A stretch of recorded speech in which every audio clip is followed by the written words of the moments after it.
Taharuki imetanda baada ya kigogo mwingine wa Chadema kutiwa mbaroni. Ujambo na karibu kwa taarifa zetu za Kenyascope, na tafadhali kumbuka kusubscribe. Chama cha Demokrasia na Maendeleo Chadema kanda ya Victoria kimeingia kwenye sintofahamu kubwa baada ya kudai kuwa makamu mwenyekiti wake wa kanda Khalid S. Hussein amekamatwa na jeshi la polisi tangu Oktoba tarehe 2 na hadi sasa hajulikani alipo. Tukio hili limezua taharuki hasa kipindi hiki cha kuelekea uchaguzi mkuu uliopangwa kufanyika Oktoba tarehe 29. Taarifa za awali zilianza kusambaa kwa kasi kupitia mitandao ya kijamii, hususan makundi ya WhatsApp zikieleza kuwa Hussein alikamatwa wilayani Muleba kwa madai ya kushusha mabango ya kampeni ya mgombea urais wa CCM Rais Samia Suluhu Hassan. Baadaye taarifa hizo zilithibitishwa rasmi na viongozi wa Chadema kanda ya Victoria. Kwa mujibu wa katibu wa kanda hiyo, Hussein alikamatwa Muleba na kisha kusafirishwa usiku kuelekea Bukoba. Hata hivyo, hadi sasa haijulikani ni kituo gani hasa alichopelekwa, na katibu wa chama mkoa wa Kagera alifafanua kuwa walipata taarifa kwamba alifikishwa kituo cha polisi Bukoba, lakini walipofika walielezwa na maafisa wa polisi waliokuwa zamu kuwa mtu huyo hakupelekwa kituoni hapo.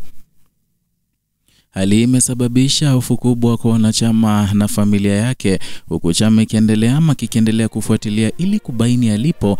Kwa nini hakutoa taarifa rasmi? Viongozi wa chama hicho mkoani Kagera wameeleza wazi kuwa kutokuwepo kwa uthibitisho wa polisi kunazidisha taharuki na kunaleta maswali mazito kuhusu haki za kiongozi wao. Kwa upande wa jeshi la polisi, juhudi za kupata ufafanuzi zimeendelea. Kamanda wa polisi mkoa wa Kagera SACP Blasius Chatanda alipoulizwa na vyombo vya habari alieleza kuwa kwa wakati huo alikuwa nje ya ofisi na hakuwa na taarifa za moja kwa moja kuhusu tukio hilo, akiahidi kutoa ufafanuzi baada ya kupata taarifa kamili.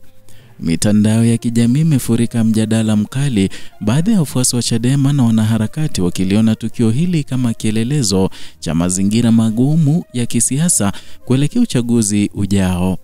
Na wapo pia wanaohimiza subira ili jeshi la polisi lipate nafasi ya kutoa taarifa rasmi na kuweka wazi hatma ya Hussein. Wachambuzi wa siasa wanasema kuwa iwapo madai haya yatathibitika, basi itakuwa suala lenye athari kubwa kwa taswira ya demokrasia na haki za wapinzani. Kesi hii inakuja katika kipindi nyeti cha kampeni na ni jambo linaloongeza shinikizo la majibu ya haraka kutoka kwa vyombo vya dola.